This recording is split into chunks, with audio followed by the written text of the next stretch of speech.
नमस्कार मित्रांनो, भावी शिक्षक आणि शिक्षकांनो, टिप्स फॉर टी मध्ये मी अक्षय विरकर तुम्हा सर्वांचं स्वागत करतो।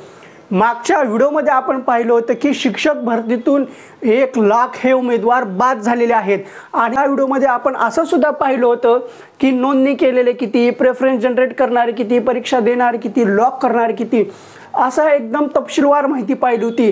त्यानंतर मग जिल्हा परिषदच्या, महानगरपालिकेच्या, नगरपालिकेच्या, संस्थेच्या जागा किती, मग आरक्षणानुसार किती, मग 1ली ते 5वी, 6वी ते 8वी, 9वी ते 10वी, 11वी ते 12वी अशा एकूण जागा किती आणि संस्थेला आलेल्या जागा किती, त्यावर संस्थेवर इंटरव्ह्यू द्यायला जाणार किती, अशी एकदम व्यवस्थितपणे माहिती पाहिली होती। मग तो व्हिडिओ पाहिला, तो व्हिडिओ काय होता, 1 लाख उमेदवार स्पर्धेतून बाद। तो व्हिडिओ पाहिल्यानंतर खूप साऱ्या जणांच्या मनामध्ये प्रश्न पडले होते की जे उमेदवार स्पर्धेतून बाद झालेले आहेत, जे 1 लाख उमेदवार स्पर्धेतून बाद झालेले आहेत, ते कमी मार्क्सवाले असतील, ते 50च्या खाली मार्कवाले असतील, ते स्पर्धेत असून नसल्यासारखे होते, असे खूप सारे प्रश्न त्यांना पडले होते। असो आपण अशा भरपूर साऱ्या प्रश्नांचं उत्तर आपण आजच्या या व्हिडिओमध्ये पाहणार आहोत। आणि स्पर्धेमध्ये कोण आहे आणि स्पर्धेमध्ये कोण नाही आणि स्पर्धेमध्ये कोण टिकून असणार आहे हे सुद्धा पाहणार आहोत। आणि कमी मार्क असून सुद्धा कोण कसा नोकरीला लागू शकतो हे सुद्धा पाहणार आहोत। आणि कुणाला कमी मार्क आहेत म्हणून त्यांना हिणवायचं नाहीये, कारण ह्या शिक्षक भरती स्पर्धेमध्ये लॉटरी कोणाचीही लागू शकते। आता आपण आजच्या या महत्त्वपूर्ण व्हिडिओकडे वळू। व्हिडिओचं नाव काय आहे किंवा आजच्या या विश्लेषण ज्याचं करणार आहोत ते काय आहे ते पाहू की 1 लाख उमेदवार स्पर्धेतून बाद हे आपण मागच्या व्हिडिओमध्ये पण पाहिलं होतं। पण आता ते 1 लाख उमेदवार हे बाद होणारे कोण आहेत, ते 1 लाख उमेदवार का बाद झाले, कशामुळे बाद झाले आणि त्याची महत्त्वाची कारणे, आणि ते खरंच 50च्या खालचे आहेत का 50च्या वरचे सुद्धा आहेत का ते फक्त 10-12 मार्क, 1-2 मार्क, 0 मार्क असे असणारे 1 लाख उमेदवार आहेत, ते सुद्धा व्यवस्थित पाहणार आहोत, काळजी नसावी। दुसरा मुद्दा आहे स्पर्धा अतिशय कमी। आता 1 लाख उमेदवार हे बाद झालेले आहेत, ते जग जाहीर झालेलं आहे, त्यामुळे स्पर्धा कमी आहे। पण आणखीन स्पर्धा खूप कमी होणार आहे, ट्विस्टवर ट्विस्ट आणखीन यायला चालू होणार आहे, ते सुद्धा आपण पाहणार आहोत। मग मेरिट कमी लागणार, 2017च्या तुलनेत मेरिट हे 100% कमी लागणार आहे, कारण ह्यावेळेस जागा सुद्धा जास्त आहेत, प्रत्येक विषयाला जागा जास्त आलेल्या आहेत, भरतीचा आकडा मोठा आहे आणि भरती होणारी सुद्धा मोठी आहे, त्यामुळं मेरिट कमी लागणार आहे। कमी मार्क्सवाल्यांना पण संधी आहे का कमी मार्क्सवाल्यांना संधी आहे? हे पवित्र पोर्टल आहे, ह्यावर कुणावरही अन्याय होत नाहीये, व्यवस्थितपणे सगळ्यांना संधी आहे, कमी मार्क्सवाल्यांना पण संधी भेटणार। लॉटरी कोणाची लागणार, पवित्र पोर्टलमध्ये लॉटरी ही कोणाची सुद्धा लागू शकते। कमी मार्क्सवाल्यांना संधी भेटणार का, मग कमी मार्क्सवाल्यांना हिणवून चालेल का, ह्या सगळ्या प्रश्नाची उत्तर आपल्याला भेटणार आहेत। लॉटरी कोणाची लागणार ते सुद्धा पाहू। मग आता 1 लाख उमेदवार बाद झाले, मग 1 लाख उमेदवार बाद झाले, तो व्हिडिओ टाकला, व्हिडिओच्या खाली खूप साऱ्या जणांची कमेंट आली। पहिली कमेंट काय होती हो, कमी मार्क्सवाले असतील। तुम्हाला ही प्रश्न पडला, खूप जणांना प्रश्न पडला की जे 1 लाख उमेदवार हे बाद झालेले आहेत ना, ते हे कमी मार्क्सवाले असतील। दुसऱ्यांचं म्हणणं काय होतं, त्यांचा काहीही उपयोग नव्हता, हे जे 1 लाख उमेदवार बाद झालेले आहेत ना, त्यांचं या शिक्षक भरतीमध्ये असून सुद्धा नसून सुद्धा काहीही उपयोग नव्हता। असो, ते स्पर्धेत कधीच नव्हते, हा आपला आत्मविश्वास झाला आणि हे दुसऱ्याला कमी लेखण्याचे लक्षण झाले काय की ते स्पर्धेत कधीच नव्हते, ते कधीच लागणार नव्हते, त्यांच्या चुका होत्या, त्यांच्या चुकामुळे ते इथून बाहेर पडलेले आहेत। पण आपण सुद्धा खूप चुका केलेल्या आहेत आणि असं त्यांना हिणवून जमणार नाहीये। आता आपण सगळं एकदम व्यवस्थितपणे पाहू। सर्वप्रथम आपण एक गोष्ट लक्षात घेऊ की पवित्र पोर्टल चालू झालं त्यावेळेस आपली परीक्षा होणार होती, परीक्षा द्यायच्या वेळेस फॉर्म भरणं चालू झालं, परीक्षा भरताना रजिस्ट्रेशन किती लोकांनी केलं IBPSवर, 3,49,730 हे क्लिअर आहे, मागं पण पाहिलं। परीक्षा देणारे होते 2,16,443, प्रेफरन्स जनरेट करणारे होते 1,41,623, फॉर्म भरणारे 1,39,000 आणि लॉक करणारे 1,36,000। आता एक गोष्ट इथं लक्षात घेण्याजोगी आहे, कुठली की जे काही लॉक करणारे आहेत 1,36,000 यापैकी बऱ्याच जणांनी हे फक्त विदाऊट इंटरव्ह्यूला प्रेफरन्स दिलेले आहेत. याच्यापैकी असे खूप जण आहेत की त्यांनी फक्त विथ इंटरव्ह्यूला प्रेफरन्स दिलेले आहेत. हे सगळे मिळून 1,36,000 असे आकडा आहे. ह्याच्यामध्ये सुद्धा आणखीन कमी जास्त होऊ शकतो. असो, आता आपण एक साहजिक गोष्ट आहे, ज्यावेळेस आपण ह्या सगळ्या आकडेवारीची तुलना करतो, एवढे मार्कवाले एवढे आहेत, फलाने मार्कवाले एवढे आहेत, मग असा आकडाची तुलना करतो, ही आकडेवारी कधीची आहे याचा विचार केलेला आहे का आपण? ज्यावेळेस आपली परीक्षा झाली, परीक्षा देणारे होते 2,16,443. मग आपण इथं दिले आकडेवारी गुणानुक्रमे फसवी. का फसवी आहे ते आता अगोदर आपण व्यवस्थितपणे पाहू. आता ज्यावेळेस आपण परीक्षा दिली त्यावेळेस परीक्षा देणारे 2,16,443 होते आणि त्यावेळेस एक आपल्याला PDF आली होती. त्या PDF सर्वांना गुणानुक्रमे मार्क किती याचं विश्लेषण केलेलं होतं. मार्क उत्तर त्या क्रमाने लावलेले होते. एवढ्या मार्कवाले तेवढे, तेवढ्या मार्कवाले एवढे, हा आकडा आपल्याकडे होता. ओके, मान्य आहे. मग ज्यावेळेस पवित्र पोर्टलवर आपण प्रेफरन्स भरले, प्रेफरन्स लॉक केले, तो आकडा आला 1,36,000चा. 1,00,000 गायब झाले. मग आता हे 1,00,000 गायब होणारे व्यक्ती कोण आहेत? प्रश्न पडला असेल सर्वांना. प्रश्न पडला की कमी मार्क्सवाले असतील, 50च्या खालीवाले असतील, ते असून नसल्यासारखे होते, त्यांचा काही उपयोग नव्हता. एक गोष्ट लक्षात घेतली का हो तुम्ही? ती PDF पाहिली का? त्याच्यामध्ये आकडे कसे होते ते पाहिले का? 50 मार्कवाले असतील असे 1,00,000च्या 1,50,000 मार्कवाले असतील असा आपण पूर्वग्रह केला. पण वस्तुस्थिती काय आहे हो? वस्तुस्थिती ही आहे की 50 मार्क्सच्या खाली फक्त 15,188 व्यक्ती होते. बोला आता, जे आपण म्हणत होतो की 1,00,000 उमेदवार हे कमी मार्क्सवाले असतील, 50च्या खालचे असतील, आकडेवारी काय सांगते आपल्याला? 50 मार्कवाले हे 15,188 उमेदवार होते. 1,00,000 बाद झालेत. आपल्याकडे 50च्या खालचे किती आहेत? फक्त 15,000. आणि तुम्ही म्हणताय स्पर्धा खूप आहे, मेरिट हाय लागेल. अहो, मेरिट वगैरे काय हाय लागणार नाही. इथं मार्कवाले बघा 50च्या खालचे किती आहेत? 1,00,000मधून 15,188 गेले. बाकीचे जवळजवळ 85,000 कुठे गेले? आपण म्हणत होतो फक्त 50च्या खाली कमी मार्क्सवाले 1,00,000 असतील. नाही, 50च्या खालचे किती आहेत? फक्त 15,188. समजा 50च्या खालच्याने रजिस्ट्रेशनच केलं नाही, मग बाकीचे 85,000 कुठले आले ज्यांनी रजिस्ट्रेशन केलं नाही? ह्याचा कधी विचार केला आहे? ह्याचं कधी विश्लेषण केलं का? हे समजून घेतले का? नाही. लागलीच आपण आत्मविश्वास आपला डगमगायला लागतो. आपणच काहीतरी पूर्वग्रह करतो. आपणच काहीतरी स्वतःला समजून सांगतो की हेच लागेल, हेच लागेल, तेच लागेल, असंच होईल, तसंच होईल. पण फॅक्ट काय आहे ते फॅक्टकडे कधीच लक्ष देत नाही. आणि खरंच जास्त मार्कवाले स्पर्धेतून बाहेर झालेत का? कमी मार्क्सवाले बाहेर झालेत का? 50च्या खालचे किती आहेत? 15,188. आपण समजू जाऊ द्या, 50 जाऊ द्या, डायरेक्ट 70च्या मार्क, जे 70 आहे, 70च्या खाल्ल्यांनी रजिस्ट्रेशनच केलं नाही आपल्या पवित्र पोर्टलला, ती किती आहे? 64,527. तरी सुद्धा 1,00,000ची भरती होत नाहीये. कळते का काय मी सांगतोय? आपल्याकडे आकडे होते परीक्षा देणारे 2,16,000. त्या आकडेवारीनुसार 70च्या खालील उमेदवार हे 64,527 होते. आपण इथं लॉक करणारे हे पाहत नाहीये. जी आकडेवारी आहे परीक्षा देणारे 2,16,443 यांचा जो रिझल्ट लागला होता, त्या रिझल्टनुसार 50च्या खाली 15,188 होते आणि 70च्या खाली 64,527 होते. आपले 1,00,000 स्पर्धक बाद झाल्यानंतर 1,36,000 उरलेत. इथं 70च्या खालचे जाऊन फक्त 64,000 64,000 आहेत. तरी सुद्धा 1,00,000चा आकडा पार होत नाहीये. वस्तुस्थिती आहे, विचार करण्यासारखी गोष्ट आहे. मग हे उमेदवार कोण आहेत हो? आपण फक्त 50च्या खालचे म्हणत होतो. 50च्या खालचे किती निघाले? फक्त 15,000. 70 जरी पकडले, 70च्या खालचे किती होते? 64,527. बर जाऊ द्या, ह्याची सुद्धा भरती नाही.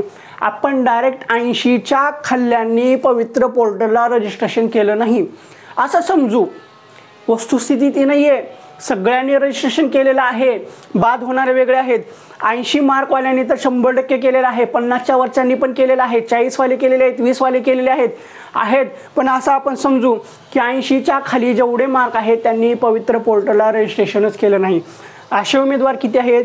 1,07,646.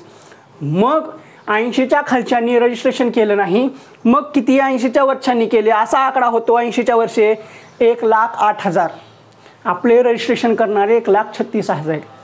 मग हे 80 वाले स्पर्धेत नाहीत का? 70 वाले स्पर्धेत नाहीत का? 50 वाले स्पर्धेत नाहीत का? 50च्या खालचे आहेत म्हणून त्यांनी पवित्र पोर्टलला रजिस्ट्रेशन केलं नाही म्हणून 1,36,000 झाले. फॅक्ट सांगितला. 50च्या खालचे किती होते? 15,188. 70च्या खालचे किती आहे? 64,000. हे जरी पकडले तरी इथली भरती होत नाही 1,36,000. मग हे उमेदवार आहेत कोण? गेले कुठे? आले कुठे? आणि गायब कसे झाले? याची कारणं कधी आपण समजूनच घेतली नाहीत. आपण काय केलं? फक्त 50च्या खालचे 1,00,000 असतील असं समजून गेलो आणि समजून घेतलं की मेरिट हाय लागेल. तसं नाही आहे. वस्तुस्थिती काय आहे, प्रॅक्टिकल काय आहे ते आता आपण समजू. एक गोष्ट लक्षात घ्या, स्पर्धा खरेच अतिशय कमी आहे. आपल्याला जवळजवळ 5,000च्या आसपास संस्थेच्या जागा आहेत. त्या संस्थेवर 17,000 जण उमेदवार जाणार आहेत, त्याच्यापैकी 5,000च्या आसपास लागणार आहेत. असो, मग मेरिट कमी लागणार आहे का? साहजिकच लागणार आहे. आता ह्या जे काही महत्त्वाची कारणं आहेत ते समजून घेतल्यानंतर तुम्हाला कळेल की 140 मार्कवाले सुद्धा बाहेर झालेले आहेत, 170 मार्कवाले सुद्धा बाहेर झालेले आहेत, 0 मार्कवाले सुद्धा बाहेर आहेत, 50च्या वरचे सुद्धा मध्ये आहेत, 80च्या खालचे सुद्धा मध्ये आहेत, 100च्या वरचे सुद्धा काही जण बाद झालेले आहेत, 140 वाले सुद्धा बाद झालेले आहेत.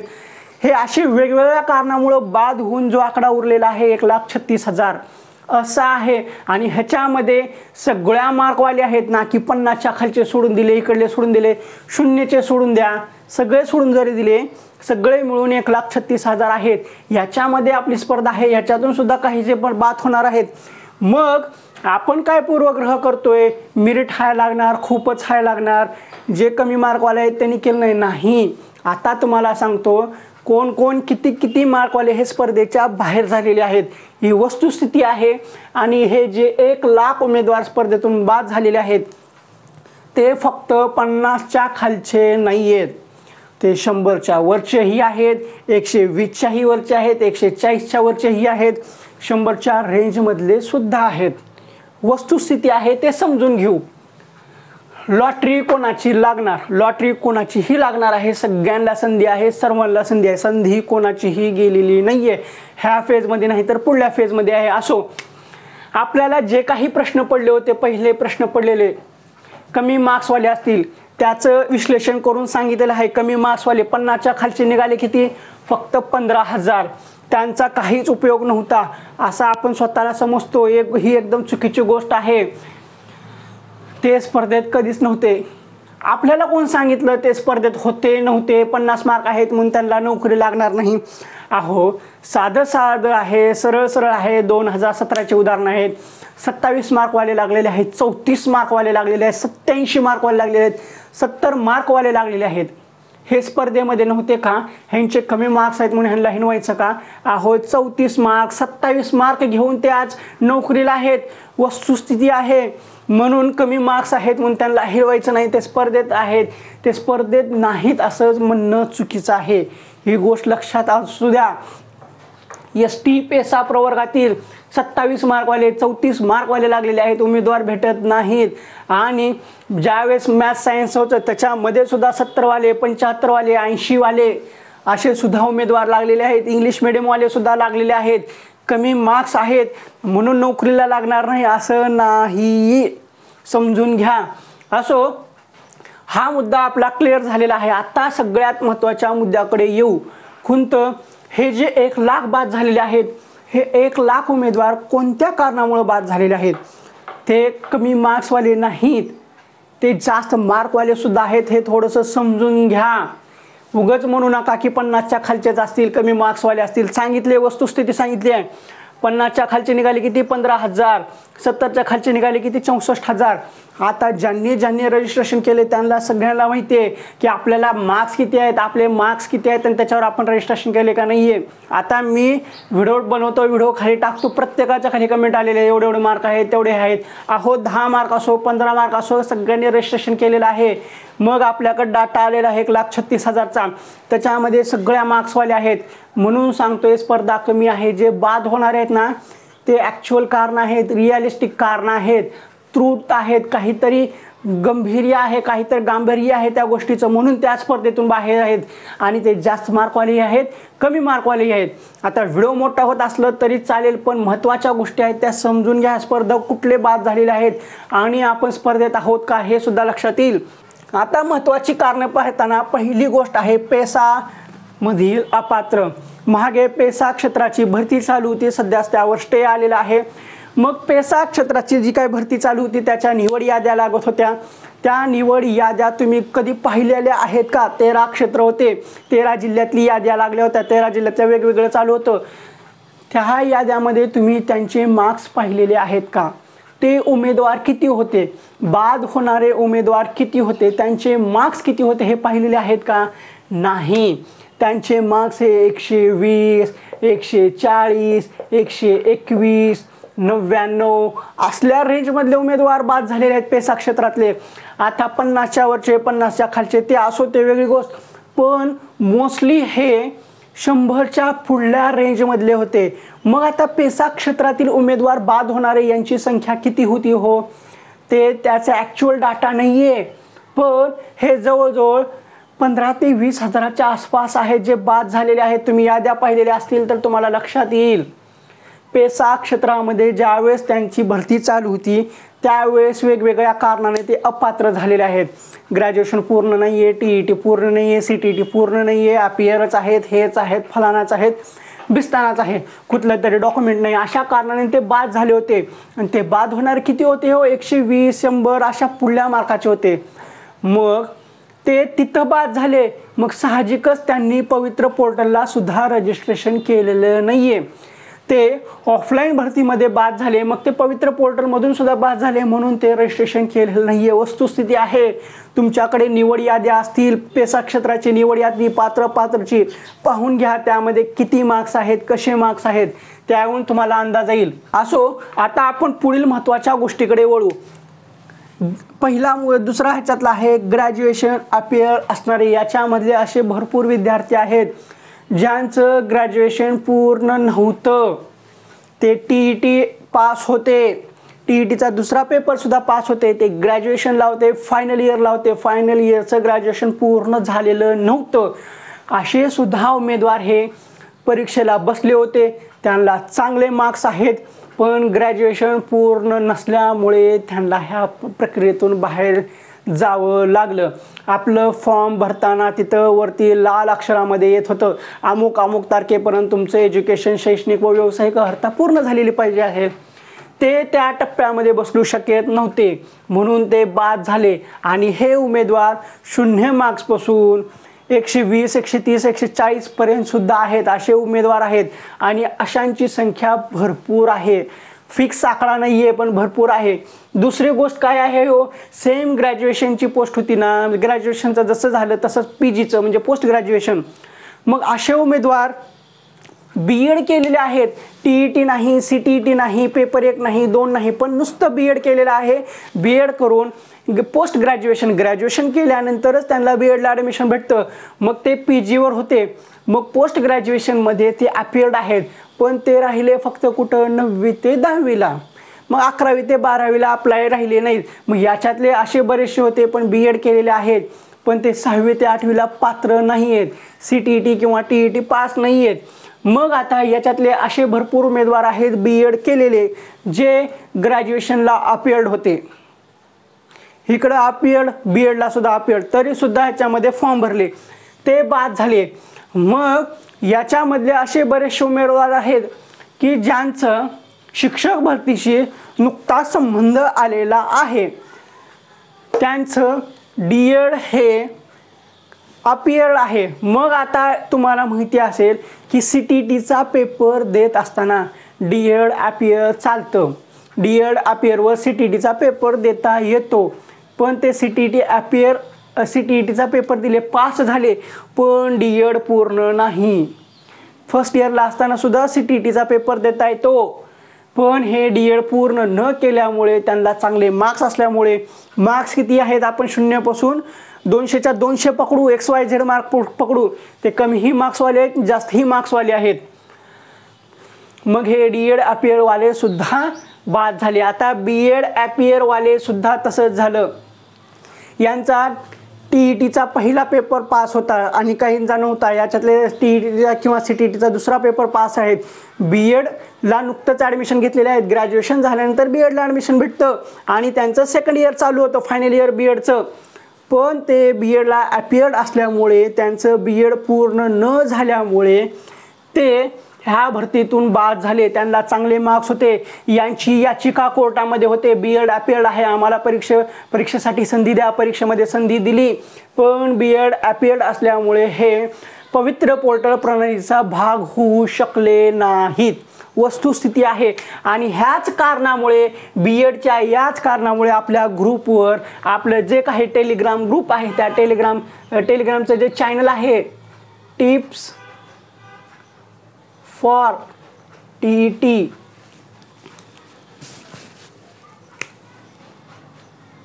बाय अक्षय विरकर, हे आपलं टेलिग्रामचं चॅनल आहे. जॉईन केला नसाल तर जॉईन करून घ्या. मग ह्याच आपल्या टेलिग्रामच्या चॅनलवर वादविवाद चालू होता, भांडण चालू होते. ज्यावेळेस परीक्षा झाली, मग त्यावेळेस नुकतंच त्यांना कळालं होतं की BED अपियरवाले चालत नसतात, त्यांना संधी भेटणार नाही आहे. मग हे BED अपियरवाले काय म्हणत होते की आम्ही पवित्र पोर्टलवर रजिस्ट्रेशन करू, फॉर्म भरू, अमुक करू, तमुक करू, आम्हाला 135 मार्क आहेत, 140 मार्क आहेत, आम्ही तुमची एक जागा खाऊ, वेटिंग लिस्ट लागत नाही तर आम्ही तुमची जागा खाऊ, तुमच्यावर हे करू, असं करू, तसं करू. ह्या गोष्टीमुळे वाद चालू होता. पण हे आज आपल्या भरतीचा भाग नाही आहे. BED अपियरवाले जास्त मार्क असून हे समजून जावा. आणि सगळ्यात महत्त्वाचं कारण आहे त्यानंतरचं, TET पास नसणारे. आपल्या परीक्षेमध्ये भरपूर असे उमेदवार आहेत की TET पास नाही आहे, DED BED आहे किंवा नुसतं DED आहे तरीसुद्धा फॉर्म भरला DED आहे म्हणून, TET पास नाही आहेत, ते बाद झालेले आहेत. मग याच्यामधले असे भरपूर आहेत की ज्यांना वाटलं की मी TET पास आहे पण माझी मुदत संपलेली आहे म्हणून त्यांनी फॉर्मच भरला नाही, म्हणजे पवित्र पोर्टलवर प्रेफरन्स लॉकच केले नाही. असो, TETचा मुद्दा समजला. मग आता CTET हा आकडा खूप आहे. जे CTET अपियर्ड आहेत आणि पास नसणारे, हा आकडा जवळजवळ 25 ते 30 हजाराच्या घरातला आहे. ज्यावेळेस आपलं रजिस्ट्रेशन चालू होतं, आपलं फॉर्म भरायचं चालू होतं, फॉर्म भरणारे त्यावेळेस CTET अपियर्ड असणारे त्यांना संधी भेटली होती. मग जेवढ्यांनी CTETची परीक्षा दिली होती तेवढ्या सर्वांनी परीक्षा दिली, म्हणजे आपल्या ह्याच्यावर फॉर्म भरला. आपली ह्याची IBPS मार्फत घेण्यात आलेली शिक्षक अभियोग्यता व बुद्धिमत्ता चाचणीची परीक्षा दिली आणि त्याच्यामध्ये फक्त जे CTET पास झालेले आहेत, जे CTET अपियर्ड होते त्यातले जे फक्त पास झालेले आहेत तेच उमेदवार त्यांनी प्रेफरन्स लॉक केले, असेच राहिलेले. मग आता ह्याच्यामधले बाकीचे जवळजवळ 20 हजाराच्या घरात असे आहेत जे CTET पास होऊ शकले नाहीत. मग यांना ह्या पवित्र पोर्टल मार्फत जी काही प्रक्रिया चालू होती, IBPS मधून घेतलेली परीक्षा आहे त्याच्यामध्ये यांना सुद्धा खूप चांगल्या पद्धतीचे मार्क आहेत. 100च्या पुढले आहेत, 120च्या पुढले आहेत, 140च्या पुढले आहेत, 70च्या पुढले आहेत, 80च्या पुढले आहेत. हे सगळे बाद झाले, हे इथे येऊ शकले नाहीत. मग असं म्हणणं चुकीचं आहे की आपलं की 1 लाख जे बाद झालेले आहेत ते फक्त 50च्या खालचे आहेत. जे 1 लाख बाद झालेले आहेत ना मित्रांनो, ते सर्वच्या सर्व सगळ्या मार्क्सचे आहेत, ना की फक्त 50च्या खालचे. वस्तुस्थिती आहे, फॅक्ट आहे, समजून घ्या, रियालिटी आहे. मग त्यानंतर आहे सगळ्यात महत्त्वाचं TET फ्रॉड स्कॅममधील. आता TETचा जो फ्रॉड झाला होता याच्यामध्ये 9,500 आणि 2018चे मिळून असे 10,000च्या आसपास हे विद्यार्थी TETच्या स्कॅममध्ये होते. त्यांनी TETचं बोगस प्रमाणपत्र भेटलं होतं, त्यांच्यावर कारवाई झाली, त्यांचं प्रमाणपत्र बाद झालं, त्यांना पवित्र पोर्टलवर रजिस्ट्रेशन करता आलं नाही. मग याच्यातले बरेचसे उमेदवार हे वेगवेगळ्या न्यायालयामध्ये गेले, त्यातून ते परमिशन घेतली आणि त्यांचं रजिस्ट्रेशन झालं. असे फक्त 1000च्या आसपास उमेदवार होते. बाकीच्या 5-6 हजार उमेदवारांनी परीक्षा दिलेली होती आणि ते परीक्षा दिलेले असलेले 100च्या पुढले, 90च्या पुढले, 130, 140, एक तर 146. मी असं माझ्याकडे प्रूफ आहेत, माझ्याकडे हे आलेले आहेत. एकाला 146 आहेत, एकाला 150 आहेत, एकाला 149 आहेत, 3-4 जणांना 120च्या पुढले आहेत.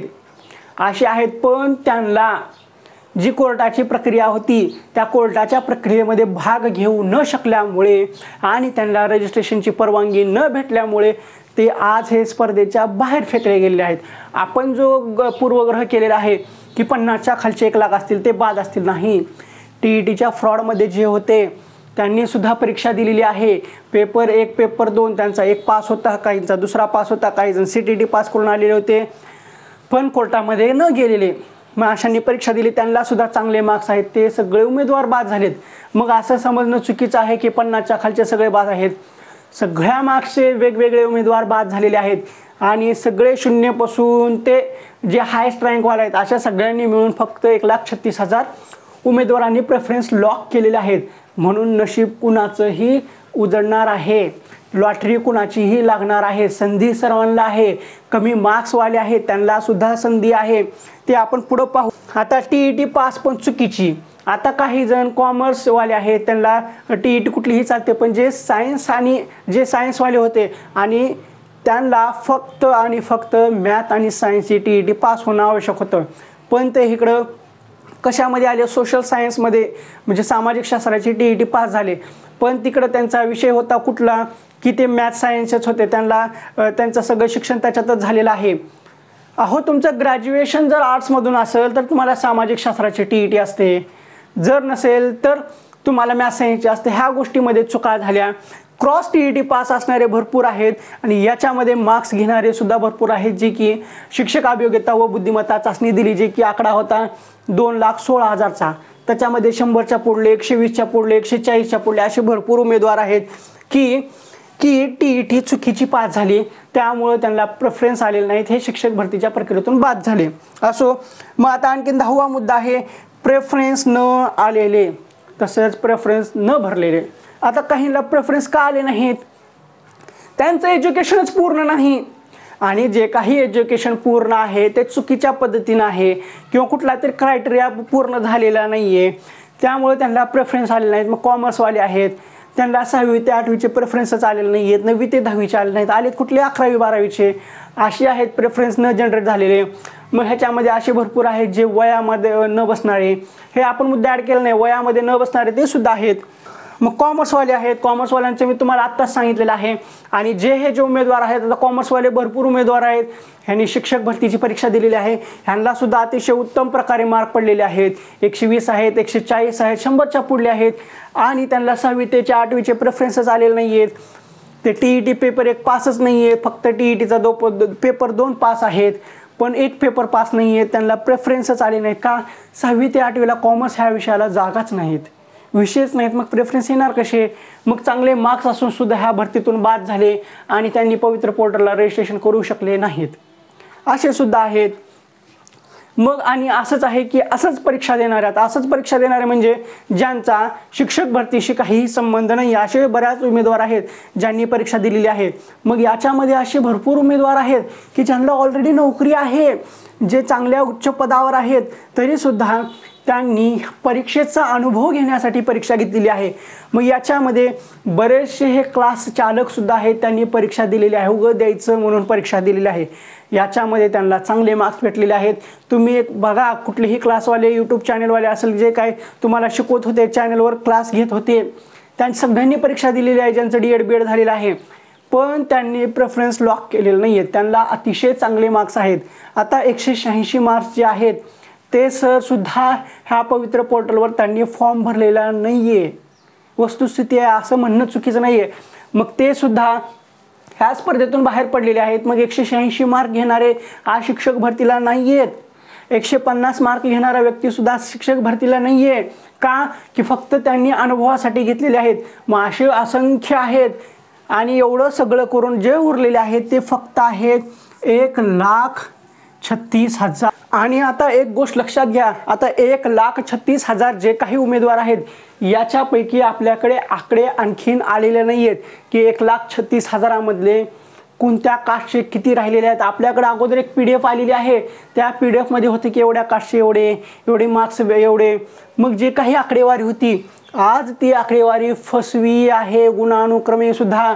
कारण ज्यावेळेस परीक्षा देणारे 2,16,443 होते त्या यादीमध्ये आपला XYZ नंबर होता. आज ती आकडेवारी उरलेली आहे 1,36,000 मध्ये. मग ती आकडेवारी कुठं गेलेली आहे. मग याच्यामध्ये आणखीन नंतर वेगवेगळे नियम आलेले आहेत. मग याच्यामध्ये कास्ट बदल करण्याचा संधी दिली होती. मग याच्यामध्ये बऱ्याच जणांनी कास्ट चेंज केलेली आहे.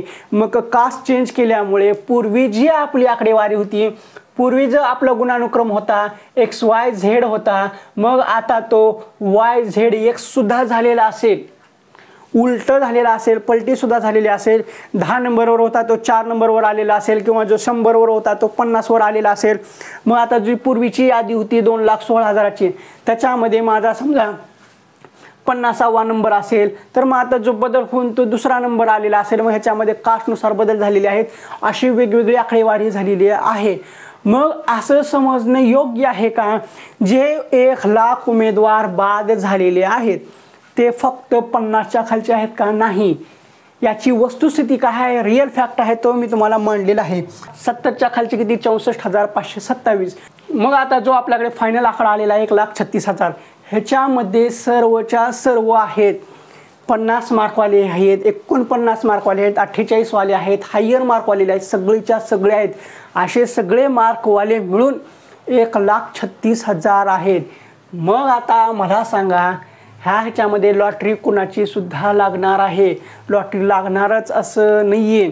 आता जे काही 97 मार्क्सवाले असतील यांची संख्या 3,225 आहे. मग आता एक गोष्ट लक्षात घ्या, आता जी काही जुनी आकडेवारी आहे 2,16,000ची त्याच्यामध्ये 100 मार्क्सच्या वरचे किती आहेत? 37,623. 37,623. मग विचार करा 100 मार्क्सच्या पुढले 37,623 आहेत. मग आता मी तुम्हाला हे जे काही एवढं कारण सांगितलेले आहेत ह्याच्यामध्ये 100 मार्क्सच्या पुढले सुद्धा असणारे बाद झालेले आहेत. एवढ्या सगळ्यांचं करून मग आता ही जी काही पूर्वीची आकडेवारी आहे 37,763 ही बरोबर आहे का चुकीची आहे? ही पूर्वीच्या मार्क्सनुसार बरोबर आहे.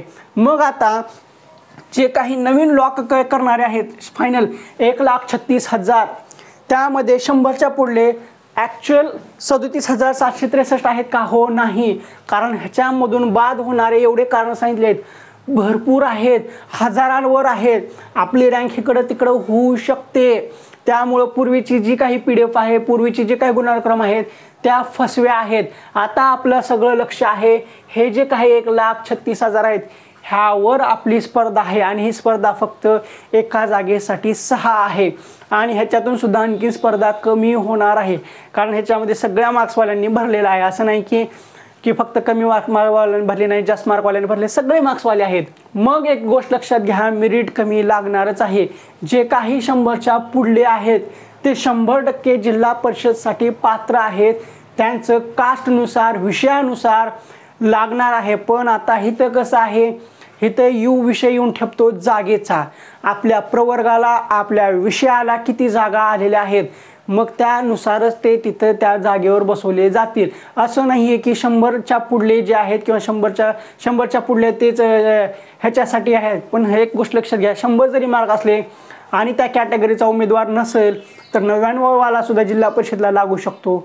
ही वस्तुस्थिती आहे. असं समजू नका की एवढे मार्क आहेत फक्त 100च्या पुढले जिल्हा परिषदला पात्र असू शकतात का? नाही. कास्टनुसार प्रत्येकाचं मेरिट वेगवेगळं आहे. जिल्ह्यानुसार वेगळं लागणार आहे, विषयानुसार वेगळं लागणार आहे, प्रवर्गानुसार वेगळं लागणार आहे, आरक्षणानुसार वेगळं लागणार आहे.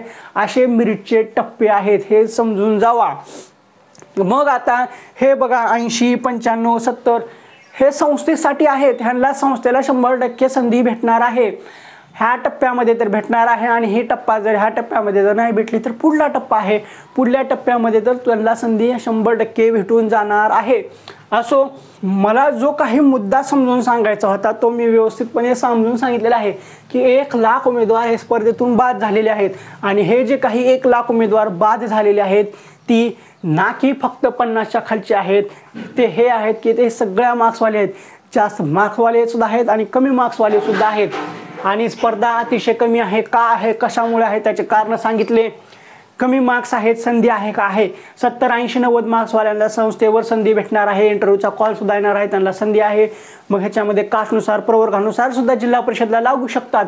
संधी कुणाची आहे, लॉटरी कधी कुणाची लागेल हे सांगता येत नाहीये. हे पवित्र पोर्टल आहे, याच्यामध्ये लॉटरी कुणाचीही लागू शकते. कमी मार्क्सवाले असतील हा प्रश्न आपला क्लिअर झालेला आहे, त्यांचा काहीच उपयोग नव्हता हे सुद्धा क्लिअर झालेला आहे. त्या 24 मार्कवाला 2017 लागलेला आहे, 27 मार्कवाला लागलेला आहे पवित्र पोर्टल थ्रू. म्हणून कमी मार्क्स आहेत म्हणून हे लागणार नाहीत असं म्हणणं चुकीचं आहे. तो आपला पूर्वग्रह झालेला तो काढून टाका.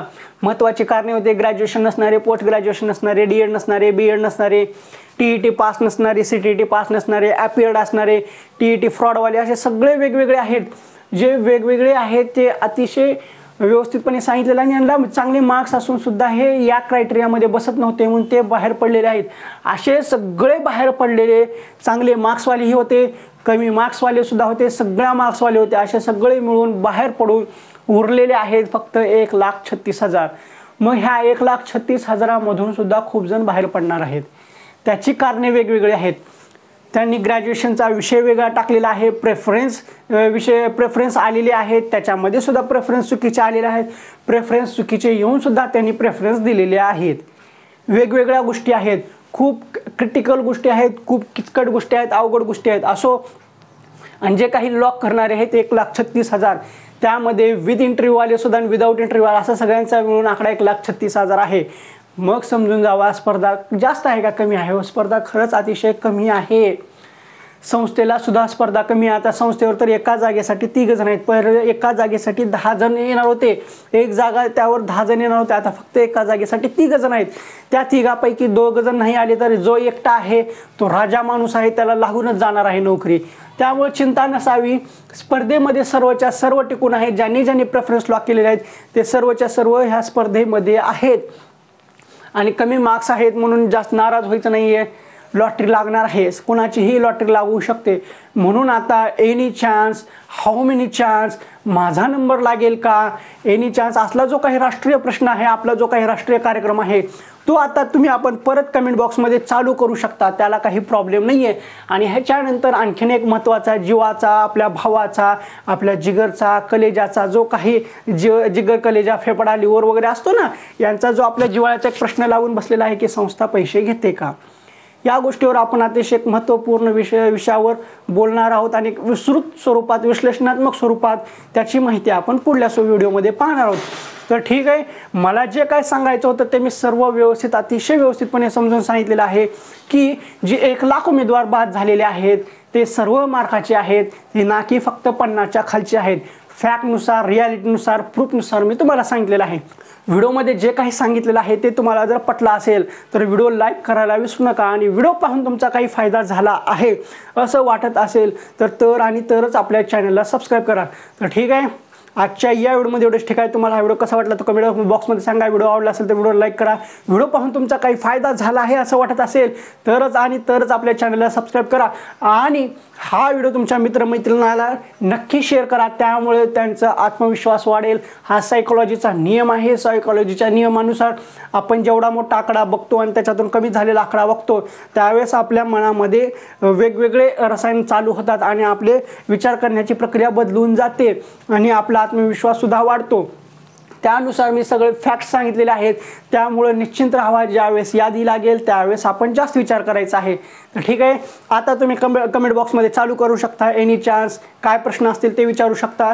त्या सर्वांचं उत्तर मी तुम्हाला नक्की देईल आणि पुढल्या व्हिडिओमध्ये संस्था पैसे घेते का ह्या महत्त्वपूर्ण विषयावर आपण बोलू. ठीक आहे, पुन्हा भेटू पुढल्या एका व्हिडिओमध्ये.